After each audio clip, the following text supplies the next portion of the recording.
नरखेड तालुक्यामध्ये 13 गावं पूरग्रस्त होती. मागच्या 30 वर्षापूर्वी या गावाचं पूरग्रस्त म्हणून पुनर्वसन झालं. पण नवीन गावात लोक शिफ्ट झाल्यावर नागरी सुविधा नव्हत्या. मी माननीय मुख्यमंत्री देवेंद्र फडणवीसजींचं आभार मानतो आणि आमचे आमदार चरण ठाकूरजी यांचेही अभिनंदन करतो. त्यांनी माझ्याकडे बैठक लावून या 13 गावाच्या नागरी सुविधा करता 32 कोटी रुपये मदत पुनर्वसन विभागाकडे दिले. माननीय मंत्री गिरीश महाजनजी यांनी या ठिकाणी मदत केली आहे. आता आमचे जिल्हाधिकारी आणि आमचे सीओ जिल्हा परिषदेचे हे बसून या 13 गावांच्या नागरी सुविधा पूर्ण करतील आणि एक मोठा दिलासा 30 वर्षानंतर आमच्या नरखेड तालुक्याला मिळालेला आहे.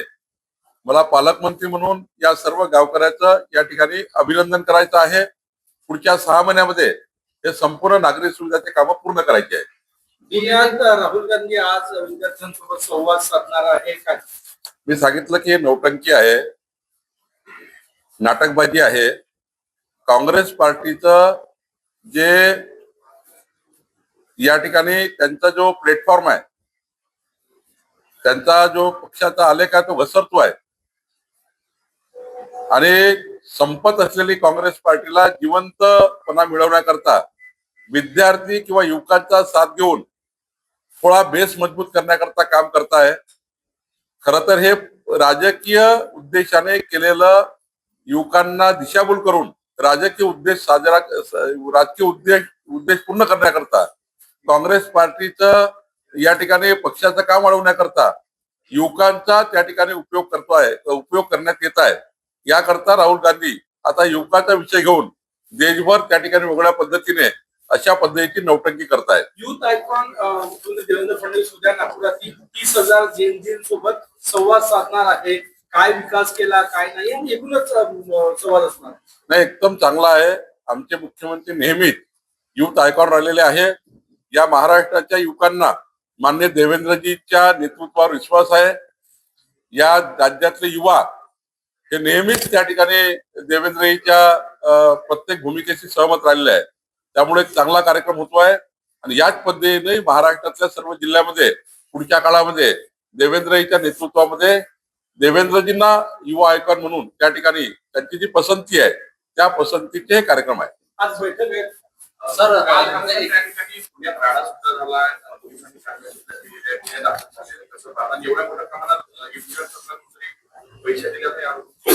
काय होत आहे की काँग्रेस पार्टी युवकांना या पद्धतीने आंदोलनामध्ये आणताय की काहीतरी लाठीमार करावा, काहीतरी त्या ठिकाणी एखादं अशी घटना व्हावी ज्यातनं आपल्याला युवकाची सहानुभूती मिळेल. युवकाचं त्या ठिकाणी आपल्या पक्षाच्या बाजूने त्यांचं मत वळेल याकरता काही आंदोलन करणे, काही त्या ठिकाणी चिथावणी भाषण करणे, युवकांना चिथावणी देण्याकरता भडकवणे, पक्षीय राजकारण करून युवकांचे माथे फिरवण्याचं काम काँग्रेस पार्टी करताय. सर, एक प्रश्न असा आहे, अमरावती जिल्ह्यामध्ये नवनीत राणा या रील्स बनवतात वेगवेगळ्या आणि अप्रत्यक्षपणे टीका करताय. राष्ट्रीय कार्यकारिणीमध्ये त्यांचं नाव असल्यामुळे त्यांचे कार्यकर्ते नाराज आहे. राज्यसभेत सुद्धा त्यांची वर्णी लागली नाही. तुमच्या दौऱ्यात सुद्धा त्या काल नव्हत्या आणि यापूर्वी त्या फारशा भाजपच्या जवळ दिसत नाही अशी ही कोरड होते आहे. तुम्ही कालच्या माझ्या दौऱ्यामध्ये केवळ माझा महामित्रांच्या एक राष्ट्रीय आमचं असोसिएशन आहे, इंजिनियर असोसिएशन राष्ट्रीय लेवलचं, त्या कार्यक्रमात मी एकटाच त्या ठिकाणी निमंत्रित होतो. त्यामुळे कालच्या दौऱ्याचा काही संदर्भ नव्हता. पण मला वाटत नाही की नवनीत राणा जी काही पक्षाच्या भूमिकेवर नाराज आहे. त्यांनी तर मिळालेली लोकसभा राज्यसभा सोडली आहे. त्यांना तर राष्ट्रवादीमधून ऑफर दिली होती, राष्ट्रवादीमध्ये तुम्ही अजित पवार गटामध्ये राज्यसभा लढा. पण त्यांनी पक्षाच्या ज्या भूमिका त्यांनी स्वीकारल्या आहेत, हिंदुत्ववादी भूमिका स्वीकारलेल्या आहेत. एक युवा खासदार म्हणून त्यांनी केलेलं काम आहे आणि म्हणून त्यांनी या ठिकाणी आपली भूमिका स्पष्ट मांडलेली आहे की त्यांचं संपूर्ण जीवन हे भारतीय जनता पार्टी आणि भारतीय जनता पार्टीसाठी असणार आहे आणि त्यामुळे कुठल्याही प्रकारचा संभ्रम निर्माण करण्याची गरज नाही. 26 तारखेला माहितीचे सगळे आमदार मंत्री नाही, असं काही नाही, असं काही नाही.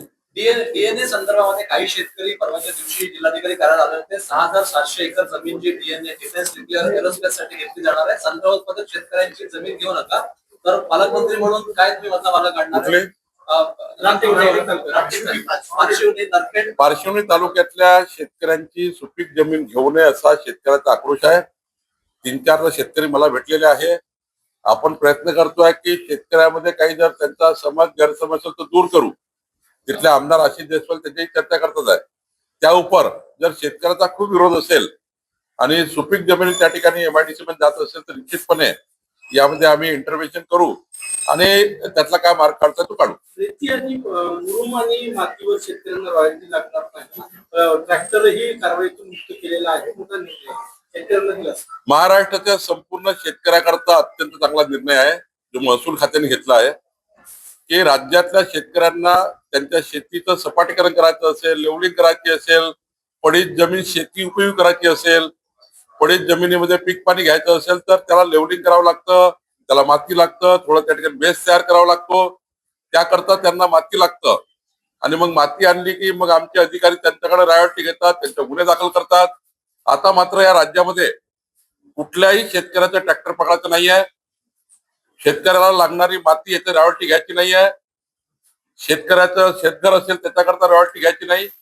शेतकऱ्याचं शेत जमिनीकरता लागणारा कुठलंही साहित्य किंवा त्याला लागणारी कुठलंही उपयोगाचं साहित्य हे त्याला वापर करताना शेतकऱ्याच्या कुठल्याही अडवणूक करायची नाही असे आदेश तहसीलदार, तलाठी आणि पोलिसांना दिलेले आहेत.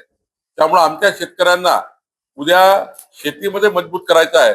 शेतकऱ्यांच्या पाठीशी सरकार भक्कमपणे उभा आहे. राहुल गांधीचा कार्यक्रम होऊ नये यासाठी षडयंत्र आहे असा आरोप बीजेपी किंवा संघटना आरोप आहे. कार्यक्रम होऊ नये यासाठी कार्यक्रमच बोगस आहे, डिफॉल्टर आहे. युवकांना राजकारणाचं बळी करताय, पक्षीय कार्यक्रम घेत आहे. काही एनजीओचा आहे का? राहुल गांधींनी काँग्रेस पार्टी या ठिकाणी वाचवण्याकरता कार्यक्रम, युवकाचे कार्यक्रम घेत आहे. निसटलेला जनाधार पुन्हा एकदा वापस यावा याकरता कार्यक्रम घेत आहे. ते काही देवपूजा करायला आलाय का? त्यामुळं वडेट्टीवारजी राजकारणाकरता युवकाचा त्या ठिकाणी वापर करू नका. राजकारणाकरता युवकाचा वापर करून त्याचे माथे भडकवू नका. आज युवकांना या देशाचे संस्कार, विरासत, संस्कृती आणि तंत्रज्ञान, विज्ञान आधुनिकीकरणात पुढे न्यायचं आहे. विकसित भारताचे नागरिक आहेत, त्यांना खरी दिशा मिळाली पाहिजे. राजकारणाकरता युवकाचा वापर झाला नाही पाहिजे, याच्याकरता आमची भूमिका आहे. अंगणवाडीतील मुलांना देण्यात येणारे साहित्य